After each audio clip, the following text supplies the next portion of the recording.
성부와 성자와 성령의 이름으로 아멘. 하늘을 우러러 사랑을 하느님 아버지 뜻 안에서 스승이신 예수님과 도움이신 성령님과 사랑을 성모님과 성녀세 아버지와 성미카엘 대천사와 하늘의 모든 거룩한 천사들과 성인들의 정보를 청하며 기도드립니다. 사랑을 아버지, 온 인류의 영혼을 다 불러 모아 저희 사명과 십자가 사도직과 제자들이 예수님과 어머니의 정신과 가르침과 모험과 카리스마의 나라에서 부족함이 없도록 두 분의 정신세계로 아버지께 사랑을 드립니다.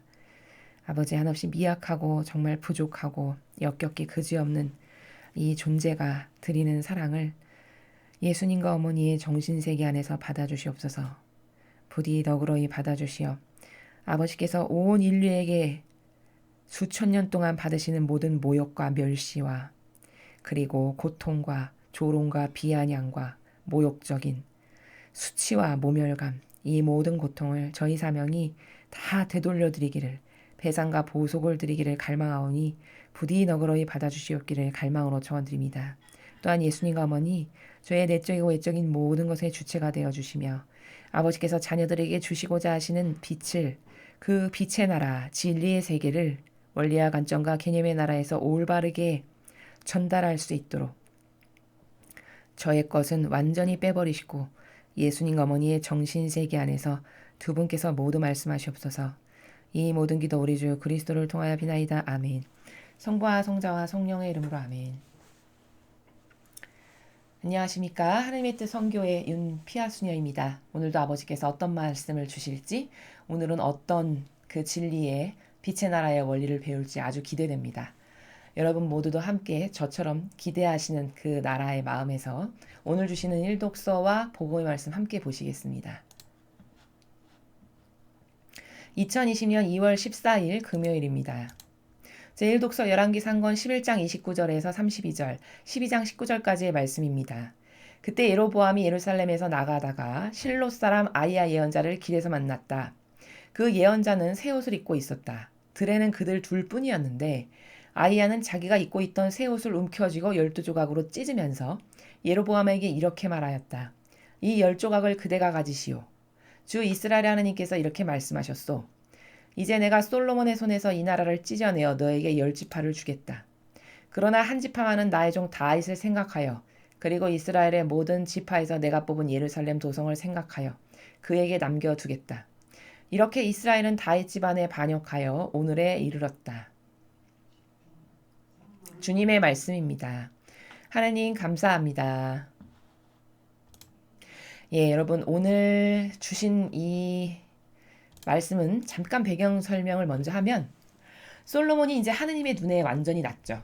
그가 인간적인 자만과 교만이 쓱 들어가는 순간, 자아를 타고 올라오는 순간 그에게 어떤 악이 지배적으로 역사했냐?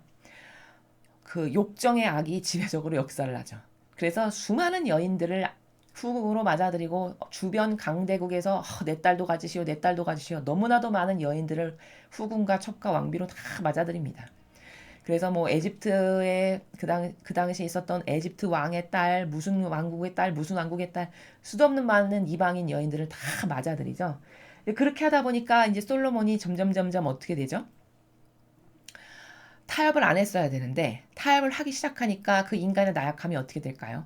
처음에는 그냥 아내로만 맞아들였겠지만 점점 마음을 더 열 수밖에 없죠. 그 여인의 교태와 그 여인의 그 마귀가 지배한 여인의 교태와 그 술수는 영적으로 깨어있지 않으면 육적인 남자는 당해낼 수가 없는 그런 사악한 뱀의 간교한 그런 거기 때문에 솔로몬이 분별을 잃고 하느님과 밀접한 관계성 가운데 올바르게 화답드리지 못하고 살면서부터 이제 악이 솔로몬을 차지하게 됩니다. 그래서 이 솔로몬이 하느님께 대한 절대성과 유일성을 다 잊어버리게 돼요. 그래서 이방인 여인들이 자기의 신을 자기도 이렇게 모시고 싶은데 모시게 해주세요. 온갖 아양과 교태를 떨면 하나하나씩 넘어가기 시작하는 거예요. 그래서 오늘은 저 여인의 이방인 신을 위해서 산당을 져주고 가서 분향도 해달라고 그러니까 또 가서 분향도 하고 우상숭배로 절까지 하고 이런 짓을 이제 점점 하다 보니 이 여인도 해달라 저 여인도 해달라 막 그럴 거 아니겠어요. 그러니까 다 받아들여서 다 해주기 시작하다 보니까 수많은 이방 신을 다 받아들이게 된 거예요. 근데 성경에 이렇게 말씀하셨어요, 아버지가.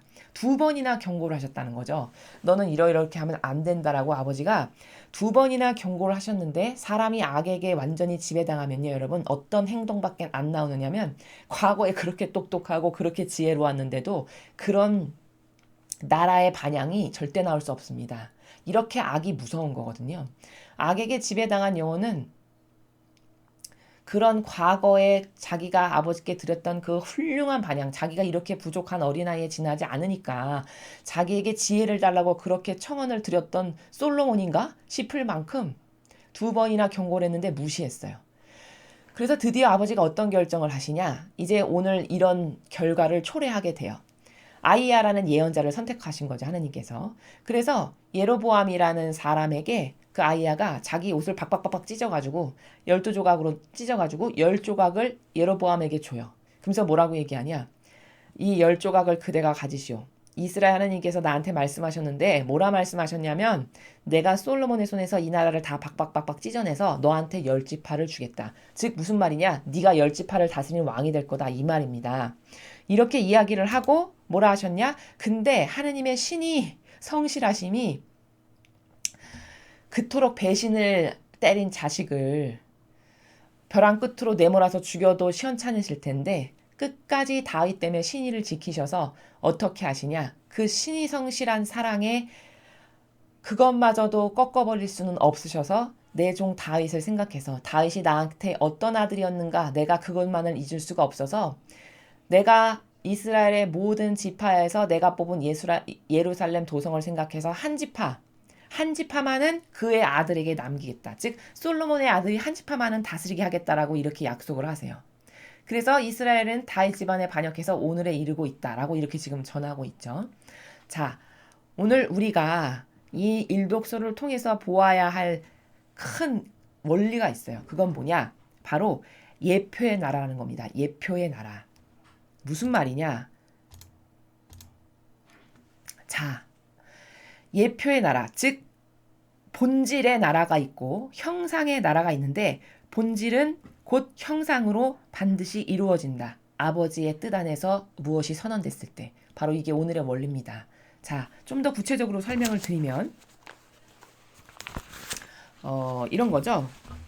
지금 여기 제가 오늘은 도구를 여러분의 이해를 돕기 위해서 준비를 했는데 자, 지금 여러분이 배우고 계시는 이 성경 그러니까 매일 미사 그리고 저희가 들려드리는 이 시대의 아버지께서 주시는 말씀 그리고 앞으로 여러분 저희 사명이 여러분에게 많은 영적인 그 샘물을 제공해 드릴 텐데 뭐 천상의 책이라든지 영적 순례 24시간이라든지 앞으로 이런 모든 나라가 하느님의 뜻 진리라는 나라입니다. 자, 그러면 하느님의 뜻 진리를 올바르게 이해를 하려면 이 영혼이 올바르게 참되게 이해를 하려면 먼저 단어의 의미부터 알아야 되겠죠. 그래서 진리라는 거는 뭐냐? 숱한 강의에서 말씀드렸듯이 참된 사실만이 존재하는 나라예요. 참된 사실. 여러분, 이 자연법 안에 참된 사실이 존재합니까? 없어요. 단언코 없다고 저는 장담합니다. 왜냐? 다 변질되고 있다 하더라도 설사 있다 하더라도 그게 영속적이거나 지속적이거나 영원히 불변의 나라 이런 나라가 없죠. 자연법엔. 그러니까 진리에만 참된 사실이 있는 거예요. 자, 또 참된 진실. 자, 여러분이 살아가시는 이 자연법 안에서 진실이라는 것을 발견하실 수 있습니까? 여러분, 저는 진실 하나를 발견하기를 정말 원했는데 진리를 발견하고 나서 진실이라는 거는 진리밖에 없구나라는 것을 완전히 깨달았어요. 저는 세상에서 이 자연법 안에서 속세에서 생활을 할 때 진실이라는 나라, 사실이라는 나라, 그 나라가 진짜 좋았고 그런 나라를 찾기를 갈망했고 그런 사람이 있기를 바랬어요. 근데 여러분 아쉽게도 여러분도 저처럼 이 자연법에서 사실이나 진실, 우리가 속해 있는 이 인간 세계에서 참된 사실과 참된 진실을 발견하기를 원하신다면 여러분은 어리석으신 거예요. 저도 해봤고 저를 가르치는 저의 스승님도 해보셨고 이 진실을 그토록 갈망하는 수많은 사람들이 12제자도 그런 사람들 중에 하나였죠. 너희가 이러한 것을 듣기를 원했으나 듣지 못했다라고 예수님이 말씀하신 바로 그 나라. 많은 예언자와 많은 하나님의 뜻을 갈망했던 과거의 그런 사람들이 너희가 들은 것을 듣기를 원했으나 듣지 못했다. 이렇게 말씀하시잖아요. 그게 무슨 나라인가? 그게 진리의 나라라는 거죠. 아버지 뜻의 나라. 듣지 못했다. 없으니까 못 들은 거예요. 이 세상에는 오로지 하나님의 뜻, 그 진리만 참된 사실이고 참된 진실의 나라라는 것입니다. 자, 그래서 지금 우리가 이 배우는 모든 학습과 강의는 다 무엇을 알기 위해서냐? 진리를 깨닫기 위해서예요. 여러분이 이 많은 학습과 강의를 들으시는 이유는 뭐다? 진리를 깨닫기 위해서. 진리가 뭔지 진짜 발견하고 내 것으로 만들고 알고 싶어서입니다. 목적이. 우리의 데스티네이션은 그거예요. 자, 그럼 똑바로 알아야 되겠죠. 자, 이렇게 진리를, 이렇게 좋은 게 진리인데, 이렇게 만족스러운 게 진리고 이렇게 퍼펙트한 게 진리라는 나라인데, 그럼 이걸 똑바로 깨닫고 이해하고 인식하고 내 것으로 만들어야 되잖아요. 그럼 이 진리라는 나라를 똑바로 깨달으려면 반드시 필요한 두 가지의 속성이 있어요. 그게 뭐냐? 하나는 본질이라는 것이고 다른 하나는 형상이라는 겁니다. 자, 진리를 똑바로 이해하려면 본질과 형상을 동등한 관계성 가운데에서 조화를 이루는 이 관계성 가운데에서 두 가지가 올바르게 인식이 돼서 이 두 가지를 밑바탕으로 진리를 인식할 때만이 진리를 참되게 이해할 수 있다라는 겁니다. 좀 더 쉽게 예를 들면, 자, 오늘의 일독서를 통해서 예를 들면 이런 거죠. 이 아이야라는 예언자를 통해서 주님께서 예언을 하게 하신 거예요. 도구로 쓰신 거죠. 자, 예로보암에게 옷을 박박 찢어서 10조각을 주면서 이 10지파를 가지시오.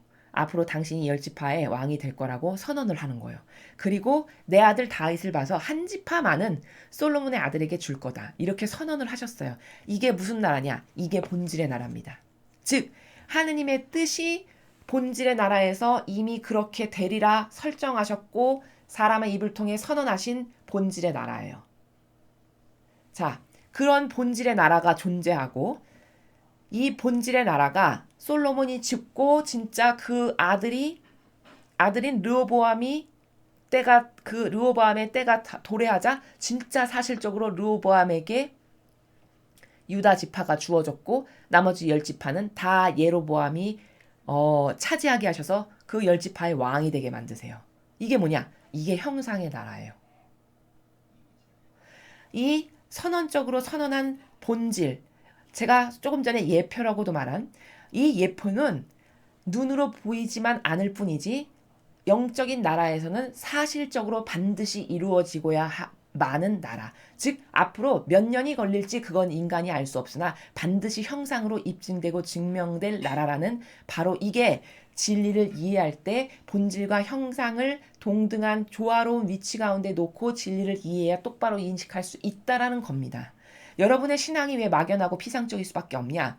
여러분은 본질의 나라에 대한 인식 체계를 이 로마 가톨릭이 다 뭉그러뜨리고 죽여버리고 없애버려서 형상의 나라밖에 존재하시지 않기 때문에 여러분이 신앙은 순전히 이 본질의 나라를 통해서 하나님이 나에게 지금 이렇게 말씀하시고 이런 예표를 보여주셨고 그러니까 이게 반드시 이루어지겠구나. 그 예표를 반드시 이루어지고야 말 그 예표 형상으로 이루어지고야 말 예표를 위해서 준비도 하고 노력도 하고 고통도 사랑하고 뭐 이런 기타 등등을 수반할 수 있는 그래서 미래에 이루어질 형상에 대비하는 예지가 있는 뭐 이런 조화 가운데 진리를 똑바로 인식할 수 있는 그런 게 올바른 신앙생활이거든요. 근데 왜 신앙생활이 막연하고 피상적이고 재미가 없고 맨날 그날이냐? 이런 본질의 나라를 무슨 나라인지 배워본 적도 없고 들은 적도 없고 오히려 있는 본질마저도 경계를 허물고 뭉그러뜨리고 죽여버리고 없애는 짓을 로마 가톨릭이 하기 때문에 여러분의 신앙생활이 그저 피상적이고 눈에 보이는 형상밖에 없기 때문에 그렇게 무미건조하고 그날이 그날이고 맨날 똑같고 뭐 하느님과 소통하는 법은 아예 모르고 왜냐 하느님은 본질 안에서만 소통을 하시니까요.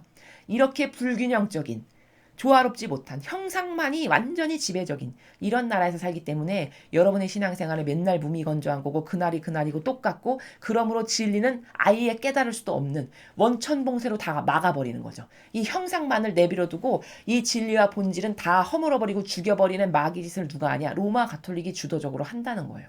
그래서 여러분이 하느님을 만나고 신앙생활을 하고 신적 활동을 하고 아버지와 소통을 하고 예수님과 성모님의 정신세계로 내 정신세계를 구현하려면 이 세 가지의 속성이 동일한 동등한 그 선상 가운데 조화롭게 인식이 되는 나라에서 나의 사고가 유지돼야만이 신앙생활이 되는 것이고 신적 활동도 할 수 있는 것이고 하느님과 소통도 가능하고 뭔가 긴밀한 교감 가운데 깨닫고 발견하는 것도 있고 잡고 참된 진리를 발견하고 싶고 이런 기타 등등의 작용과 효용과 가치가 나타나는 건데 다 그런 것이 여러분에게 없고 맨날 똑같은 날만 반복되는 무미건조한 반복적인 행사, 피상적인 전례, 그리고 형식만이 가득한 제도와 전통 이런 것으로 이 형상만 남기고 다 죽여버렸기 때문에 여러분에게 그런 게 없다라는 겁니다.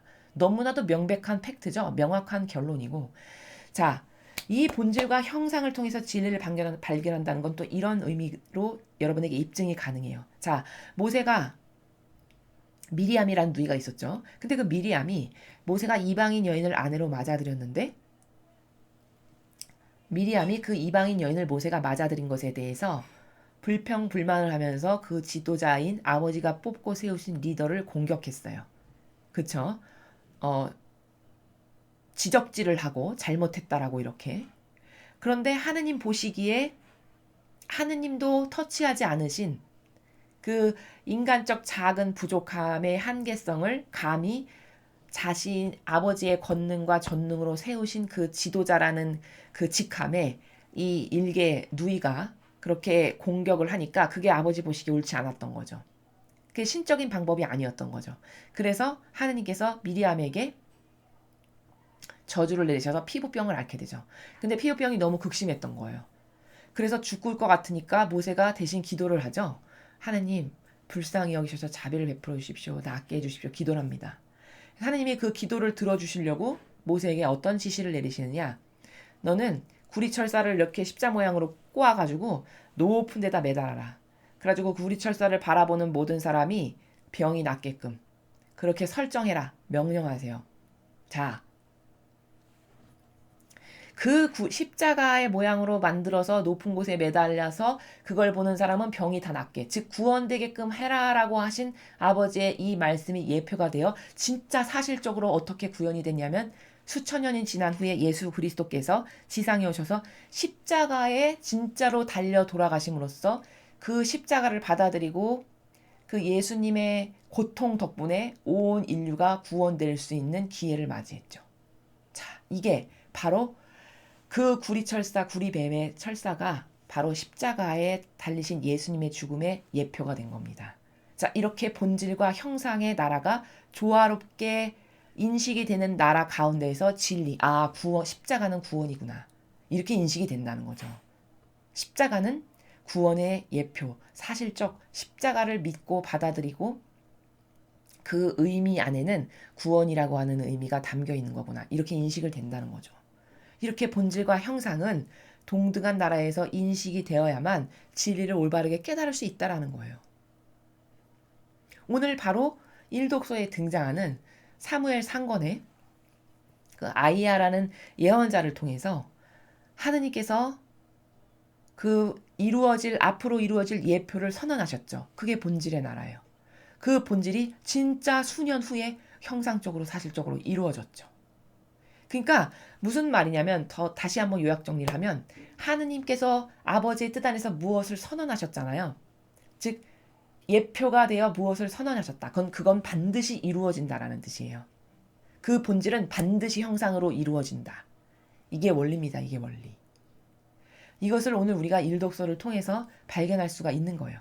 자, 그리고 참고로 말씀드리면 거기 12지파인데 왜 10지파고 왜 한 지파만 준다? 그럼 나머지는 한 지파는 어디 간 거야? 이렇게 의구심을 가지실 분도 있으시죠? 자, 그 나머지 한 지파는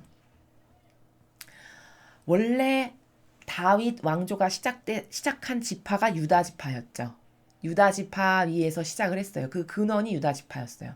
자, 그런데 그 12장에 보면, 사무엘기 상권의 12장에 보면 베냐민 지파와 유다 지파를 르호보암이 이렇게 명령하는, 그 두 지파에게 명령하는 부분이 나와요. 즉 그 말은 뭐냐? 이 두 지파가 르호보암에게 속했던 왕국이었다는 뜻이죠.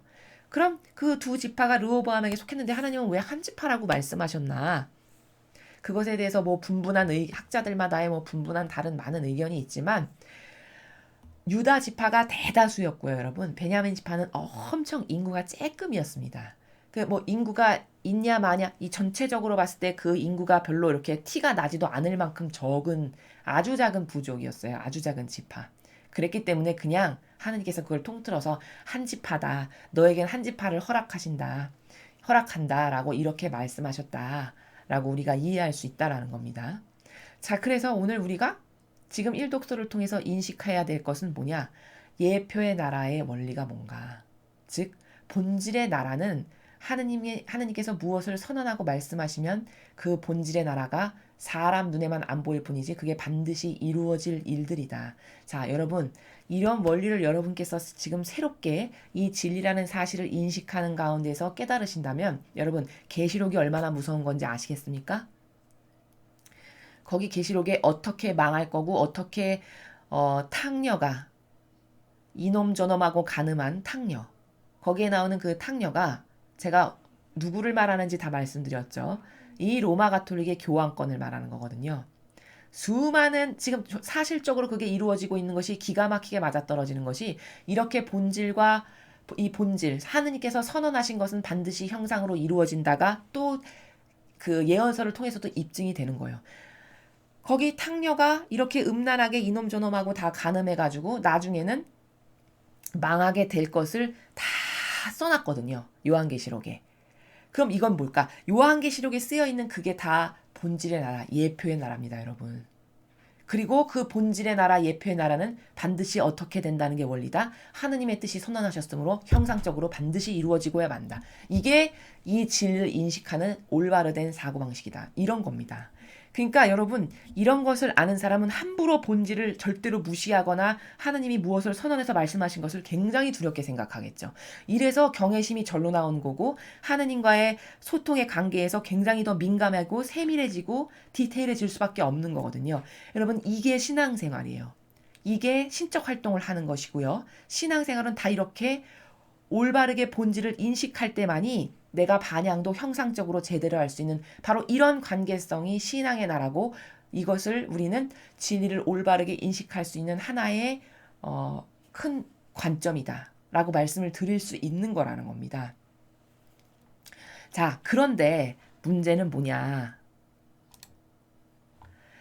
진리의 참된 이해는 좀 전에 자료에서 보신 바와 같은 그림이었는데, 지금 마지막 시대를 살아가고 있는 이 시대 사람들이 진리를 인식하고 있는 변질된 이해는 어떠냐?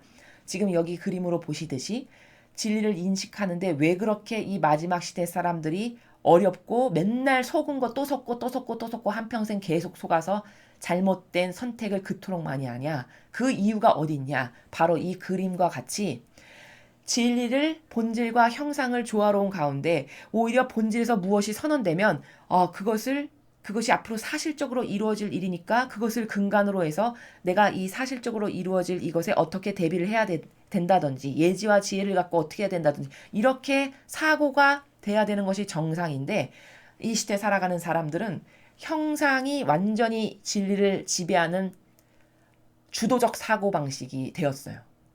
그래서 형상으로, 눈으로 보는 것, 내가 형상적으로 보여지는 것이 이꼬르 진리, 이런 사고방식으로 거의 대부분의 사람들이 그런 인식체계 속에 살아가는 거예요. 그러니까 여러분, 조국 같은 사람에게 속는 것이고, 박원순 같은 그 구두 뒤축 다 뜯어가지고 날랄하게 해가지고 걸어다니고 전철 타고 다니는 서민 코스프레 하면 진짜 착한 것 같고 진짜 서민을 위하는 것 같이 속는 거고, 또 이 좌파의 수많은 이런 코스프레들 있죠. 이런 수많은 코스프레 다 여러분이 맨날 속는 건 왜 그러냐? 여러분은 형상에 사로잡힌 사고방식, 이꼬르 진리, 이렇게 하기 때문에 매일 속고 또 속고 또 속고 또 속는 겁니다. 여러분, 이 로마 가톨릭의 직함과 권한에 속지 말라고 권위에 그것이라는 그 직함이라는 것, 그 권한이라는 것에 속지 말라고 아버지께서 친히 말씀하셨거든요. 이 시대에 주시는 메시지. 그 말이 뭐냐? 너는 진리가 뭔지 모른다는 거예요. 너는 진리라는 것을 인식할 때 이 본질의 나라에서 하나의 파생된 형상, 그러니까 본질의 나라가 얼마나 중요한지를 깨닫고 하느님이 말씀하시면 그거 반드시 이루어질 것이 앞으로 이렇게 도래할 거니까 나는 어떻게 살아야 되고 어떻게 달라져야 되고 어떻게 얘기해야 되고 그런 형상의 조화를 통해서 진리를 인식하는 이게 정확한 사고 방식인데 직함과 권한에 속지 말라는 말을 해야 될 만큼 수많은 사람이 형상 이꼬르 눈에 보이는 것 이꼬르 진리라고 생각하는 거예요. 이래서 다 속아 넘어가는 거죠. 그리고 심지어 이 마지막 시대는 어느 정도 수준이면 아예 본질은 무시하고 생각조차도 안 하고 본질의 나라가 궁금하지도 않고 인지체계 자체가 없어요. 그냥 형상 이꼬르 진리의 사고방식으로 완전히 거의 변질된 상태죠. 거의 대다수의 사람이. 이러니까 계속 속고 속고 속고 또 속고 또 속고. 그래서 맨날 가짜를 뽑는 거죠. 자, 여러분. 그런데 인간은 얼마나 모순적이고 웃긴 존재냐면 그럼 또 올곧고 줄기차게 형상만을 위하는 것을 따라가면 또 몰라. 어떤 사고방식도 존재하냐면요. 동시에 자 여러분 결혼을 하면은 어떤 거죠? 그냥 호적등본에 같은 줄에 이름 올린 거 부부로서 이제 저희는 한 가족입니다. 부부입니다. 이렇게 이름 올린 이거 하나 남는 거잖아요. 결혼했다라는 것은. 그럼 이거는 뭘까? 종이 쪼가리에 이름 하나 쓴 거예요. 이게 뭘까? 이게 의미죠. 의미. 이 의미, 즉 이 본질을 지키려고 결혼 생활을 유지하려고 노력하고 희생하고 고통도 즐겁게 받아들이고 뭐 이런 나라 가운데 살아가는 거죠. 올바른 사람이라면. 그쵸? 그럼 또 이거는 의미가 뭔지를 아주 모르는 건 아니에요. 근데 이렇게 조화가 없는 거예요.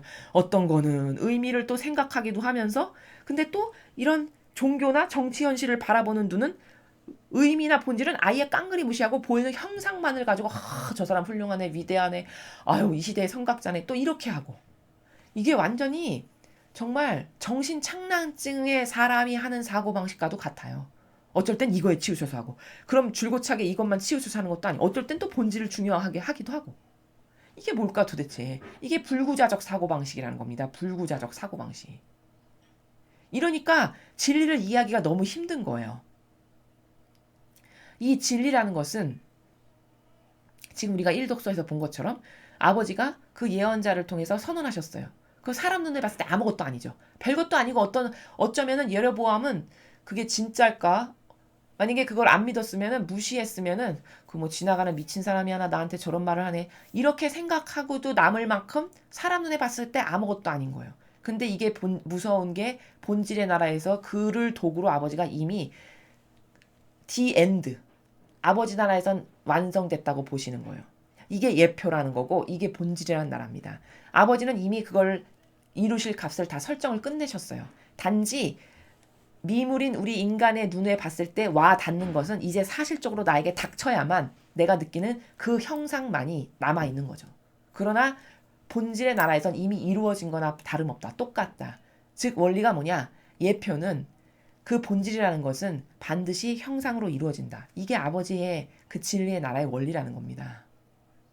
자, 그런데 얼마나 인간이 어리석고 우둔하고 그리고 또 조화롭지도 못하고 어떨 땐 이 사고방식 썼다가 어떨 땐 이 사고방식 쓰는 얼마나 이렇게 이상한 존재냐면 제가 중국의 이야기를 아주 간략하게 압축해서 말씀을 드릴게요. 과거 중국이 공산주의가 왜 중국에게 도입될 수밖에 없었는지의 배경을 설명드리겠습니다. 모택동이라는 사람이 있었고 장개석이라는 사람이 있었어요.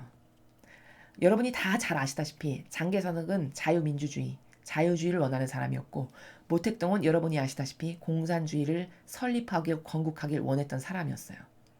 근데 이 모택동이라는 사람이 썼던 전략이 놀랍고 무서워요. 왜냐? 사람을 속이기에 너무 좋고 탁월해서. 자, 이 자기네 나라 가운데서도 서로 자유주의로 이 나라를 세워야 되냐, 공산주의로 세워야 되냐, 맨날 내전과 싸움이 계속 있었던 거예요. 근데 또 그 시대에는 2차 세계대전이 있을 때여가지고 일본이 또 중국을 침략해서 막 전쟁이 일어나고 막 이러던 복잡한 시대였어요. 그러니까 외국도 지금 침략해서 들어오지, 나라 사이에 내전도 있지, 국민들은 죽겠는 거예요. 근데 이때 모택동 공산주의가 썼던 전략이 뭐냐? 이 공산주의는 이 아무리 전쟁통이고 난리 버거지어도 절대 인민, 자기네 백성에 뭐를 착취하거나 사람을 죽이거나 뭐 그들에게 피해를 가게 하거나 이런 것들을 절대 안 했다라는 거예요. 전혀 건드리지를 않았어요. 그리고 다 오히려 그들을 배려하고 이해하는 가운데에서 전쟁을 하고 내전을 치르고 이런 것을 했단 말이죠. 근데 장개석은 그런 것에 그런 것을 교묘한 처신, 유려한 처신의 나라를 하지 않고 그냥 어떻게 해서든지 자유주의와 민주주의가 이 중국 안에 들어오기만을, 그것만을 위해서 열심히 노력을 했죠. 근데 국민 눈에 보기에는 여러분 어떤 사람이 더 나라를 위하고 백성을 위하는 사람처럼 보였을까요? 모택동이 진짜 민심을 위하고 민심을 살피고 나라를 진짜 위하는 리더는 저 사람이구나. 모든 국민이 다 믿었겠죠, 여러분. 왜? 사람은 이렇게 형상에 완전히 지배되고 치우치는 사고방식이 지배적이고 우선적이니까. 바로 이런 모순적인 사고방식 때문에 중국 사람들이 공산주의가 들어오길 원한 거예요. 그래서 공산주의가 그 나라에 들어간 겁니다. 얼마나 무서운 건지 아시겠습니까, 여러분? 자, 근데 중요한 건 그 이후예요. 자, 그럼 국민도 기대를 했고 지식인들조차도 공산주의가 좋다라고 다 동조하고 협력하고 거기에 다 찬동했어요. 그래서 공산주의로 중국이 시작이 된 거예요. 근데 문제는 뭐냐?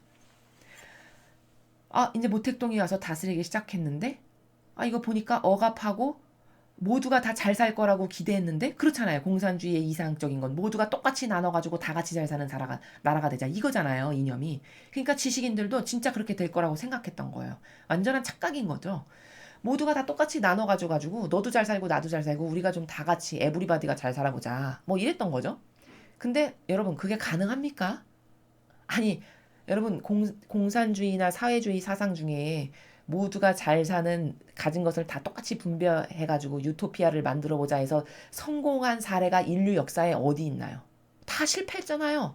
소련도 그래서 망했고 다 망했고 다 폐기 처분되어 가고 있는 이념이고 사상이잖아요.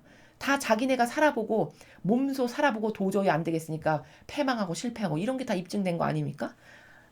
그래 마찬가지인 거예요.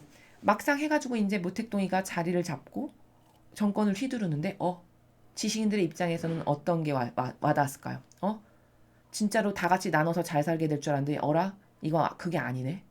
뭐야? 압박과 핍박은 더해지고 기득권 진해 세력만 엄청 잘 먹고 잘 사는 이런 것을 형성하고 이거 뭔가 자기네가 생각했던 이상주의하고 너무 달랐던 거예요. 게다가 밥상머리에 앉아서 펜트나 굴리는 지식인은 여러분 엄청난 끈기가 있다거나 고통을 막 처절하게 받아들일 이런 자세가 안 돼 있는 그냥 나약한 선비에 불과하잖아요. 그러니까 그들이 들고 일어났겠죠. 이건 아니다. 불평불만이 막 일어나고 난리가 났어요. 그러니까 모택동이 어떻게 했냐면 좋다. 전국에 있는 지식인들이요. 우리 몇 날, 몇 월, 몇 시, 몇 분에 어디에 다 와라. 거기에 모여가지고 그럼 나라를 위한 거시적인 그 발전 방안이 무엇인지 우리 다 같이 토론 좀 해보자. 이래서 다 불러 모았어요. 그래서 그 지식인들이 진짜 순수한 마음으로 다 거길 가요. 가지고 큰 회의장에 다 모인 거죠. 거기 다 갔어요. 모택동이 딱 앉아가지고 자 지금부터 계속 자유 시간을 줄 테니 자 손 들고 다 어떤 불평이 있는지 어떤 불만이 있는지 여러분들의 그런 마음을 다 나에게 터놓고 얘기해봐라 이렇게 했어요. 그러니까 어떻게 하면 이렇게 하면 안 된다 저렇게 하면 안 된다 이제 온갖 것을 다 말했겠죠. 이 정권에 대한 불만이나 이런 걸 다 말했겠죠. 여러분 그래서 어떻게 됐는지 아십니까? 누가 나의 정권에 불만이 있는지 모택동이 다 인메모리 했겠죠. 다 적어놓고 쟤 누구 그래? 다 인메모리하고 다 적어놨겠죠. 그러고 나서 어떻게 했는지 아세요? 그 사람들만 착취해서 다 총살해서 죽여버렸습니다. 이게 공산주의가 사람을 속이는 이런 처신과 처세의 나라예요. 그럼 국민은 왜 속았냐? 진실이 뭔지 진리를 바라볼 때는 형상만을 보고 판단을 하면 안 되고 너머에 숨어있는 진짜 본질이 뭔지를 바라보는 그 인식 체계가 있는 가운데 아, 쟤네들이 지금 형상은 왜 저렇게 하나? 아, 인민에게 인기를 얻기 위해서 저런 것을 하는 거구나. 이런 사고방식이 전무했던 거죠. 그냥 자기네에게 잘해주고 그러니까 좋아라고 진짜 국민을 위하는 지도자라고 열과 성을 다해서 좋아하면서 빨아대면서 해서 결국엔 공산주의를 세운 거예요. 그래서 그 나라가 지금까지도 공산주의가 저렇게 이어지면서 상위 몇 퍼센트만 잘 살고 나머지 인구의 수많은 사람은 중국 사람들이 얼마나 못 사는지 여러분 아십니까? 그렇게 공산주의의 나라가 된 게 찰나의 잘못된 선택이 찰나의 잘못된 그 불구자도 같은 자신의 그 모든 무지한 사람들의 그 사고방식이 따랐던 기준이 가치 기준이 뭐냐. 결국 형상이꼬로 진리라는 이 착각 가운데 결정을 해가지고 결국 자기 발등을 자기가 찍는 그 수많은 지식인들 그때 엄청 많이 죽었어요. 그렇게 해서 다 숙청해보고 처리해버리고 나에게 내 거 좋다라고 찬동하는 세력만 남겨두는 이런 빨갱이 공산주의였다는 것을 그 국민들이 몰랐던 거죠. 이게 다 어떤 부작용으로 그런 거냐. 이렇게 눈에 보이는 것을 믿고 따르는 이것이 참되고 진짜라고 믿고 따르는 진리 이꼬로 형상이라고 믿는 이런 불구자적인 사고방식 때문에 한 나라의 운명이 그렇게 된 거라는 겁니다. 여러분 이게 얼마나 무서운 건지 아시겠습니까? 진짜 무서운 거예요. 나라의 운명을 좌지우지하는 것도 내 인생을 좌지우지하는 것도 다 어디에 달렸다?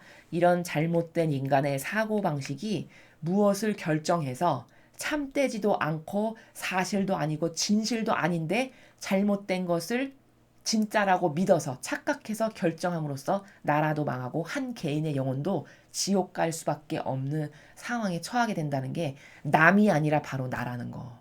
이게 진짜 무서운 사고방식이라는 겁니다. 그래서 사람은 어떤 것은 또 의미를 중시하면서 또 이쪽 나라에 가서는 형상밖엔 볼 줄 모르는 이런 불구자적인 조화롭지 못하고 균형도 없는 그리고 자기가 믿고 따르는 게 참 맞다라고 생각한다면은 이게 얼마나 한계적인 사고방식인지를 정말 깨달아야 한다는 겁니다. 자, 그리고 이제 다시 복음을 보겠습니다.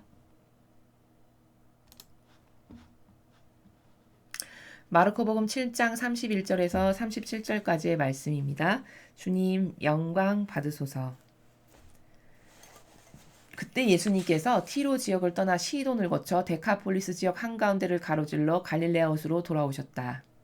그러자 사람들이 기먹고 말더듬는 이를 예수님께 데리고 와서 그에게 손을 얹어 주십사고 청하였다. 예수님께서는 그를 군중에게서 따로 데리고 나가셔서 주님 손가락을 그의 두 귀에 넣으셨다가 침을 발라 그의 혀에 손을 대셨다. 그러고 나서 하늘을 우러러 한숨을 내쉬신 다음 그에게 에파타 곧 열려라 하고 말씀하셨다. 그러자 곧바로 그의 귀가 열리고 묶인 혀가 풀려서 말을 제대로 하게 되었다. 예수님께서는 이 일을 아무에게도 말하지 말라고 그들에게 분부하셨다. 그러나 그렇게 분부하실수록 그들은 더욱더 널리 알렸다. 사람들을 더할 나위 없이 놀라서 말하였다. 저분이 하신 일은 모두 훌륭하다. 귀먹은 이들은 듣게 하시고 말 못하는 이들은 말하게 하시는구나. 주님의 말씀입니다. 그리스도님 찬미합니다. 네, 여러분. 오늘은 아주 일관성 있게 일독소와 복음을 다 이런 원리적 관점의 나라에서 설명을 하겠습니다. 자,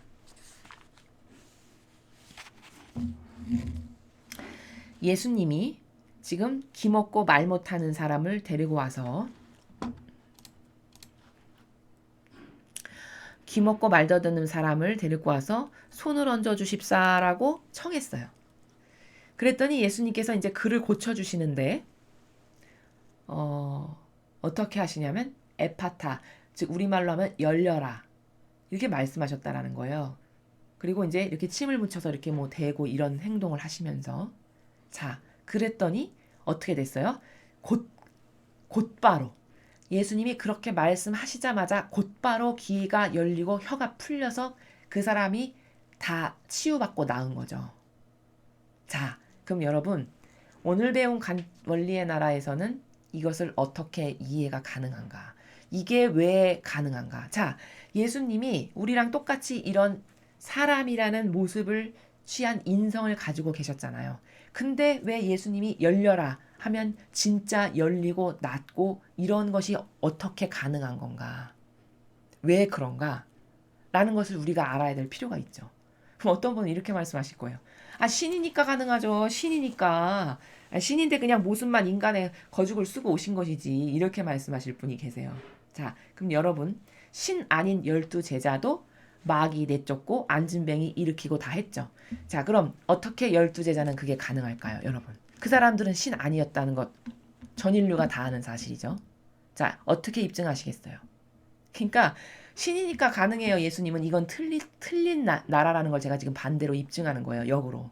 사람도 했다는 거죠.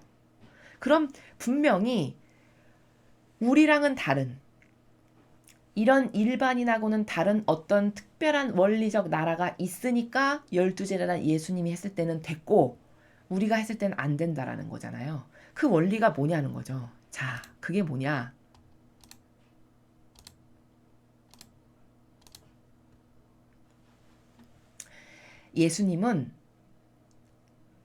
예수님이 에파타, 열려라 라고 말씀하시는 나라가 바로 어느 나라냐?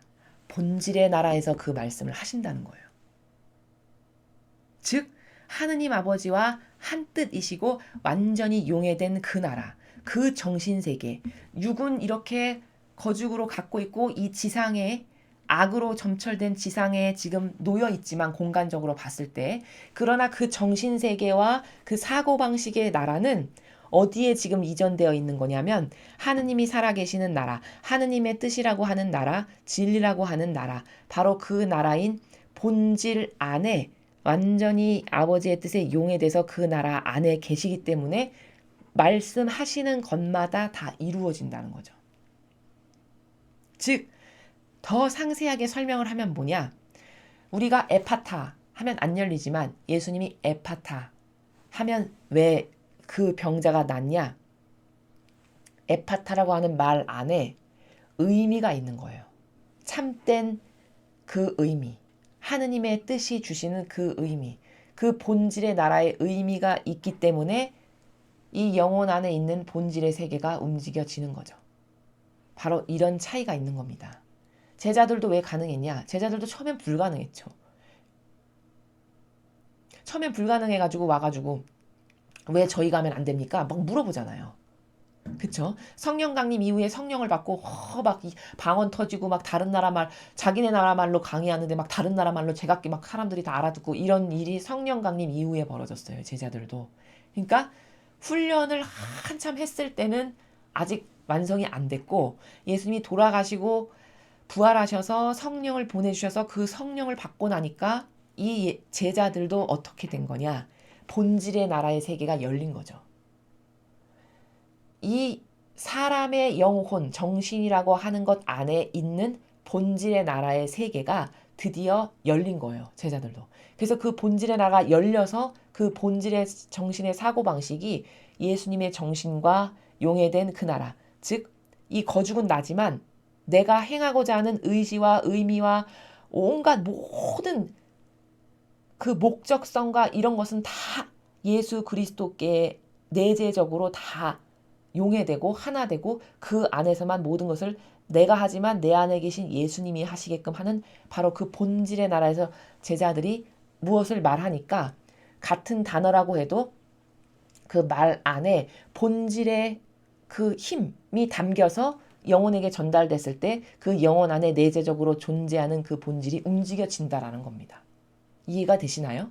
이런 원리 때문에 예수님이 에파타 하면 진짜로 그 병든 영혼의 그 아픈 부분, 귀가 열리고 말을 하게 되는 이 병이 낫게 되는 거예요. 그러나 그 에파타라는 말을 똑같이 우리가 했지만 우리가 하는 그 단어 안에는 이 본질의 나라의 정신세계에 참된 의미가 담겨 있지 않고 그냥 에파타만 하는 거기 때문에 우리가 1000번, 10,000번 에파타 해도 이 영혼이 사실적으로 낫는 작용이 안 이루어지는 거죠. 바로 이런 원리로 예수님이 무엇을 행하시면 다 치유가 되고 원래대로 회복이 되고 본연의 자신으로 돌아가는 이런 기적들이 다 일어나는 거다. 이것은 잘못 인식하면은 그건 신이니까 다 가능하지 인간은 불가능해 이렇게 막아버리는 수가 있어요 또. 근데 여러분 절대로 이 성화의 시대는 그건 일반 인간은 불가능한 거야. 이런 영성이 이 성화의 시대는 맞지 않습니다. 이 마지막 시대는 내가 예수님과 성모님의 정신세계가 내 정신세계가 되기를 갈망하고 또 사실적으로 내 자아에서 올라오는 모든 힘을 나는 완전히 다 거부하고 진짜 의지적으로 버렸어. 그래서 내 건 하나도 남아있지 않고 나는 쓸모없는 존재라는 인식이 투철한 가운데 늘 제 영혼 앞에 예수님과 어머니 앞서가시고 늘 두 분께서 모든 것을 다 하세요. 이런 충만한 의지 가운데 예수님께서 아버지의 뜻이라는 본질 안에서 항상 사셨기 때문에 나오시는 말씀이나 행동이나 발걸음 뭐 하나까지도 다 아버지의 것이 예수님의 그 육을 통해서 다 전달되는 것과 같은 매개체가 되는 거거든요. 더 쉽게 말하면. 그러니까 완벽한 아버지 뜻의 매개체셨던 거죠. 그게 과거 시대에 예수님이 오시기 이전 시대에는 불가능했던 영성의 시절이었어요. 근데 지금은 예수님이 이미 다녀가셨기 때문에 그 세계가 하늘과 땅 사이에 우리 영혼 사이에 개통이 됐고 그 시범을 예수님이 다 보이셨고 사실적이고 실제적으로 구현을 하셨기 때문에 불가능한 세계가 아니라는 거예요. 그러니까 이런 평범한 우리들도 다 그게 가능한 세계라는 겁니다. 제 말은. 그게 성화의 시대에 온 인류가 누릴 엄청난 영적 축복의 나라들이에요. 이것을 다 가로막는 게 이 로마 가톨릭의 마귀들이에요. 이건 사제나 수도자나 어떤 특별한 직함과 직위 이런 사람들만이 할 수 있는 거다? 여러분 그런 사고방식 완전 잘못된 겁니다. 이 성화의 시대는 오히려 그런 엄청난 직함과 권위를 가진 사람들은 더 마귀밥이 돼서 지옥 가기가 더 쉽고 오히려 그런 것하고는 전혀 상관없이 순수하고 단순한 마음으로 절대성과 유일성의 속성을 가지고 있는 아주 순수한 성도들 있죠. 그런 분들 안에서 하나님의 영광이 더 크게 드러나는 시대입니다.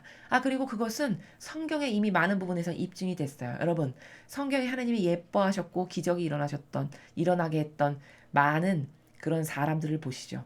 뭐 예언자나 특별히 선택받았던 이런 사람들 말고 제자들을 뽑으셨던 그 기준이나 사람들이 다 무시하고 깔봤던 마리아 막달레나를 예수님께서 첫 번째로 찾아주셨던 이런 것들은 왜 그러냐. 그리고 탄생하신 예수님을 가장 먼저 만났던 건 바리사이가 아니라 목동들이었다는 거예요. 사람으로 쳐주지도 않았던 그 시대에 가장 깔보고 무시하기 쉬웠던 그런 목동들. 이런 사람들을 더 먼저 만나시고 그런 사람들 안에서 영광을 드러내시는 건 다 무슨 이유냐. 바리새인 율법학자 같은 역겹고 더러운 속성으로 가득한 영혼 안에서는 하시고 싶으셔도 기적을 일으키실 수가 없어요. 영광을 드러내실 수가. 왜? 너무나도 역겨운 맛으로 가득하기 때문에 그 안에 들어가실 수가 없는 거죠. 그러나 왜 예수님은 그토록 에파타 한마디만 해도 모든 사람이 나으냐? 완벽한 매개체니까. 아버지 뜻에 순전무결한 그런 매개체니까 마치 이거랑 같아요. 투명한 유리, 티끌이라고는 먼지라고는 기스라고는 눈곱만큼도 없는 투명한 유리가 여러분 여기 가운데 지금 존재한다라고 그러면 이 유리가 분리해놓은 이쪽과 이쪽의 공간의 여벽이 차이도 안 날 만큼이다. 그 투명도가. 그럼 이건 투과율이 100%죠, 100%. 이를테면 예수님의 그 정신세계가 하나님의 뜻을 담아서 투과시키기가 그렇게 100%라는 거죠. 완전히 용해되셨고 한 뜻이셨기 때문에. 그러니까 그 본질 자체의 나라에서 그 의미를 가지고 그 의미의 나라에서 에파타 하시니까 아버지의 뜻이 투명한 유리여서 직방으로 전달되는, 그래서 이 영혼의 본질을 건드림으로써 본질이 낫게 하는, 그 본연의 자기를 찾아가게 하는, 이게 가능했다라는 거죠. 이해가 되시죠? 이런 원리 때문에 병자가 낫고 마귀가 나가고 아버지의 뜻을 전달하고 이런 것은 다 지금 제가 말씀드린 이런 나라에서 수행하셨던 거고, 이것은 예수님만 되시는 것이 아니라 이 마지막 성화의 시대는 여러분 모두가 그런 정신세계를 여러분의 것으로 갖고 갈망하고 원하셔서 예수님처럼 성모님처럼 아버지의 뜻에 완전히 용해됐다. 그럼 여러분도 누구나 다 하실 수 있는 그런 정신의 세계다라는 거죠. 얼마나 놀랍고 탐복할 만한 정말 아름다운 세계이지 않습니까? 이게 신이니까 가능하고 인간은 불가능해. 이건 마귀의 소리예요. 그거는 수많은 기회를 다 가로막고 닫아버리기 위한 악의 술수라는 거죠. 그것이 예수님이 오시기 전 시대라면 불가능하죠. 왜냐? 그 시대가 아직 개통이 안 된 거거든요. 근데 예수님이 이미 다녀가셨단 말이죠. 다녀가시면서 하느님과의 소통의 관계에 나라의 수많은 빗줄기를 다 개통하시고 터놓으셨어요. 그분의 정신이. 그렇기 때문에 우리는 얼마든지 예수님과 성모님의 정신세계를 구현할 수가 있는 거고, 물론 한계적이고 역겨운 것이 남아있는 원죄를 갖고 있는 존재이다 보니까 순도가 예수님보다는 떨어지겠지만, 예수님과 이 하셨던 것을 전혀 할 수 없는 거다. 이것은 잘못된 오해를 여러분에게 심음으로써 여러분에게 수많은 기회의 나라를 마귀가 다 가로막아서, 야 너는 접어, 너는 그런 거하고는 거리가 먼 존재고 안 되는 존재야, 이렇게 오해를 불러일으켜서 가로막는 세계지 절대 그런 것이 불가능한 세계가 아니라는 것을 제가 말씀드리는 겁니다. 제자들도 했잖아요. 12제자도. 그쵸? 베드로 사도를 보세요. 안준뱅이도 일으키고 한 번에 5,000명 이상도 세례를 주고, 이런 예수님이 하셨던 일을 돌아가신 연후에 베드로 사도도 했단 말이죠. 그렇게 부족하고 얼마나 부족하면 예수님이 돌아가실 때 3번이나 모른다라고 할 만큼 부족했던 그 사도가 하나님의 능력이 거기서 나오잖아요. 그럼 이건 뭐냐? 인간에게도 다 가능하다라는 거를 입증하는 거거든요. 어디서 살면 내 정신세계가 이 본질의 나라에서 살아가면, 이 본질의 나라에서 살아가서 완전히 예수님과 어머니의 본질과 같아지고 용해되면, 이 나라에서 에파타 한마디만 해도 그것은 내 입이 그냥 에파타를 했을 뿐이지 내 정신과 영혼 안에 살아계시는 예수님과 성모님의 영께서 말씀하시는 거기 때문에 그 본질의 파장이 이 영혼에게 미쳐서 이 영혼 안에 내재적으로 존재하는 본연의 파장을 건드림으로 나아지기도 하고 마귀도 나가고 진리를 깨닫기도 하고, 이런 현상이 일어날 수 있는 거라는 겁니다. 여러분, 이런 거는 과학적으로 이렇게 설명해도 얼마든지 납득이 되고 이해가 되는 나라예요. 그렇기 때문에 오늘 복음에 등장하는 것도 일관된 관점의 나라에서 멀리에서 살펴보면 얼마나 이 본질이라는 것, 사람이 의미의 존재거든요. 의미적 존재. 그 사람이 추구하는 의미적 존재라는 거는 바꿔 말하면 본질을 추구하는 존재라는 거예요. 원래는 속성이. 근데 악에게 유린당하고 변질돼서 수많은 이상한 환경, 교육, 이 로마 가톨릭의 영향, 이상한 거 주워 듣고, 이 또 지금 마귀가 문화를 타고 들어와서 역사하는 이 환경 가운데 살다 보니까 다 형상에 치우치고 살아가지고 이 본질의 세계가 까그리 무시되고 없어지고 아예 소멸되기 직전인 지금 그런 세상에서 우리가 살아가고 있기 때문에 예수님이 하셨던 정신세계를 당연히 구현할 수가 없는 거죠. 그리고 맨날 마귀에게 속아서 그렇게 속았는데 또 뽑고 그렇게 속았는데 또 그렇게 사람을 속이는 그런 정치인에게 열광하고 미쳐서 저 사람만이 답이다라고 뽑고, 이런 것을 계속하는 건 왜 그러냐? 이 의미가 뭔지, 본질의 나라가 뭔지, 의미의 나라가 얼마나 중요한지 하느님 아버지께서 한번 예표로 본질의 나라에서 설정하면 그건 반드시 이루어질 만큼 이렇게 본질의 나라가 중요한 건데, 이것에 대한 인식 체계가 없는 거죠. 그러니까 짝짝인 거예요. 그러니까 불구자. 여러분, 팔다리만 없다고 해서 불구자가 아닙니다. 더 무서운 건 정신불구자가 팔다리 없는 불구자보다 더 무서운 거예요. 아니, 팔다리 없는 불구자는 영혼이 죽진 않죠. 그쵸?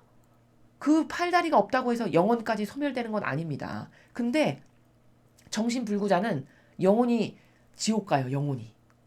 자칫 잘못하다가는. 한평생 그 잘못된 사고방식으로 마귀만 돕는 도구적 역할을 했다. 그럼 지옥 갈 수밖에 없겠죠. 이것을 예수님이 성경에서 뭐라 하셨냐? 네 눈이 죄를 짓거든 눈을 뽑아버려라. 네 다리가 죄를 짓거든 다리를 잘라버려라. 이게 무슨 말이냐? 진짜 눈을 뽑고 다리를 잘라라 그 말이 아니라, 그만큼 영혼을 죽이는 것보다는 차라리 그게 낫다는 거예요. 이 본질이 이렇게 중요하다는 겁니다. 네 영혼이 다 악에게 동조하고 협력하는 도구가 돼서 전체가 지옥으로 떨어지는 것보다는 차라리 눈 하나 없는 불구자가 낫다라는 얘기죠. 그 말씀을 예수님께서도 하시잖아요.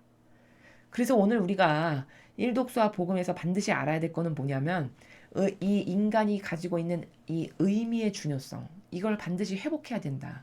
본질의 나라의 이 중요성에 대해서, 특히 진리를 똑바로 깨달으려면 이 본질을 정말 제대로 알아야 되는데, 본질이 뭔지 관심도 없고 깨닫지도 않고 주의를 기울이지도 않아가지고 아예 배제된, 아예 멸시되고 무시되고 생각조차도 하지 않는 불구자 기형화 사고방식을 해서 이젠 형상 이꼬르 진리의 나라로 다 변질됐다. 그러나 아버지의 나라는 거꾸로 본질에서 뭘 말씀하시면 그게 진짜 사실적으로 이루어지는. 이래서 다니엘서를 보십시오, 여러분. 2500년 전에 있었던 일을 다니엘이 예언해서 써놓은 게 다니엘서인데 거기서 이루어지지 않은 게 단 하나도 없습니다. 얼마나 소름 끼치는 줄 아십니까? 거기 뒷부분 요만큼 남은 거예요. 조금. 이 마지막 시대에 이루어질 일.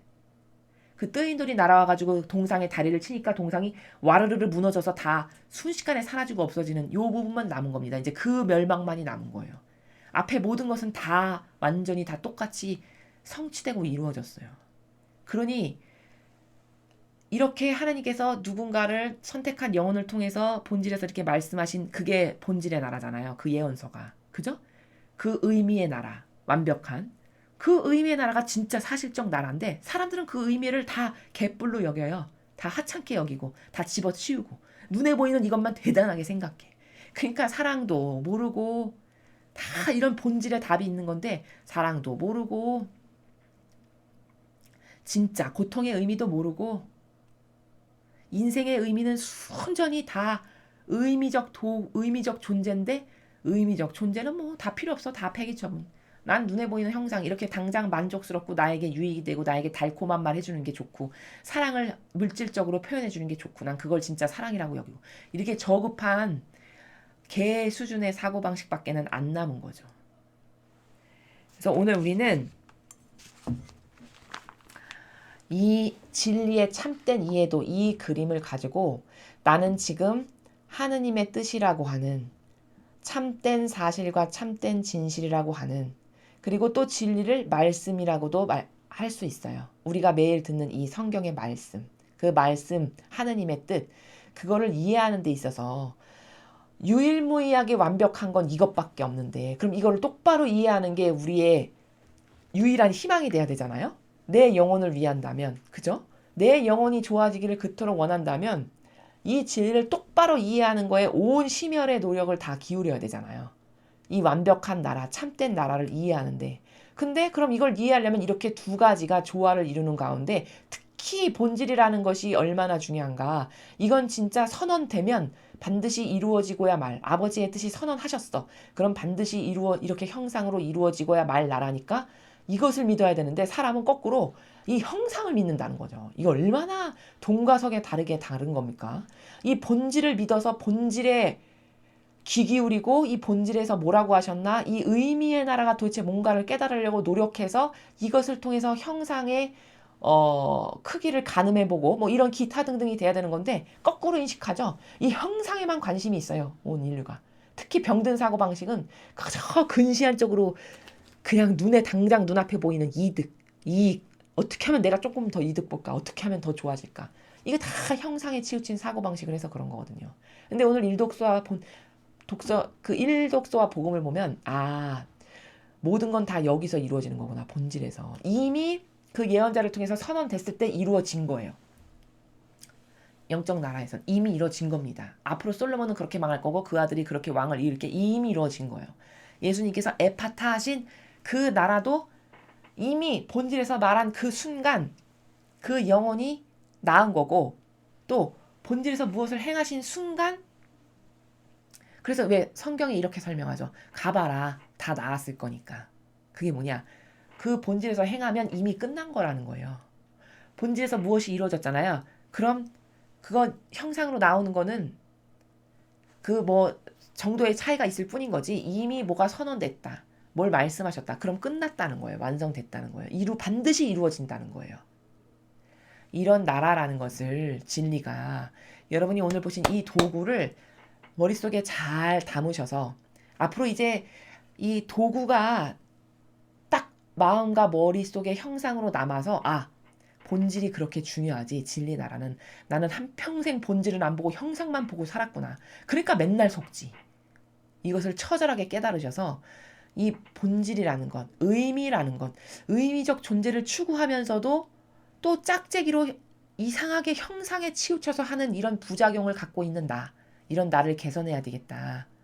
이런 다짐을 하시고 이런 사실적 의지를 가지셔서 이 앞으로는 오늘 이후로는 이 나라에서 모든 신앙생활을 이 본질의 나라에서 아버지와 소통하면 진짜 그렇게 된다는 거.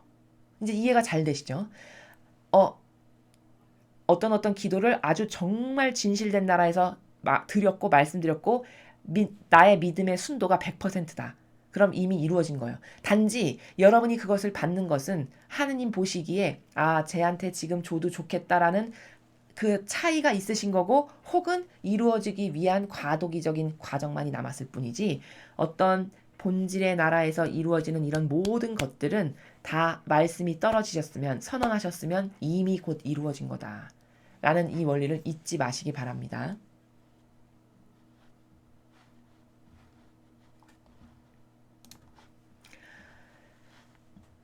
예, 오늘 그래서 다른 때와 달리 그 독서와 복음을 제가 도구를 좀 만들어서 여러분이 더 쉽게 이해하실 수 있도록 그렇게 준비해 봤습니다. 그래서 오늘 배운 이 엄청 중요한 원리, 본질과 형상의 조화 가운데 진리를 이해해야만 참되고 올바르게 인식할 수 있다라는 이 원리를 절대 잊지 마시고 여러분의 신앙생활이 지금까지 맨날 그날이 그날 똑같고 무미건조했고 하느님과의 소통도 안 되고 뭔가 응답이나 화답을 받기는커녕 아무 발전이 없는 30년, 40년, 50년 신앙생활을 해도 매일매일 똑같고 발전이 없는 것은 왜 그러냐? 문제의 원인이 순전히 여기 있다. 이 본질의 나라에 대한 인식 체계가 전무했기 때문에 그것을 의식하려는 생각조차 못 해보셨기 때문에 여태까지 형상적인 그저 행사만 하고 제도와 전통만 따르면 신앙이라고 생각하면서 살 수밖에 없었던 건 이런 문제점을 발견하지 못했기 때문이라는 것을 여러분이 오늘 이 도구를 보고 얼마든지 깨달으실 수 있었을 겁니다. 그래서 앞으로는 이 의미의 나라가 도대체 뭔가, 이 진리의 이 말씀 한 문장을 통해서 아버지가 여기서 의미하시는 본질의 나라의 원리가 뭔가, 이것을 계속 갈망하셔야 돼요. 이렇게 해야 여러분의 그 영이 더 커지고 확장되고 열릴 수 있다라는 것을 또 추가해서 첨언적으로 말씀을 드립니다. 이상으로 2020년 2월 14일 금요일 복음 해설을 마치겠습니다. 감사합니다.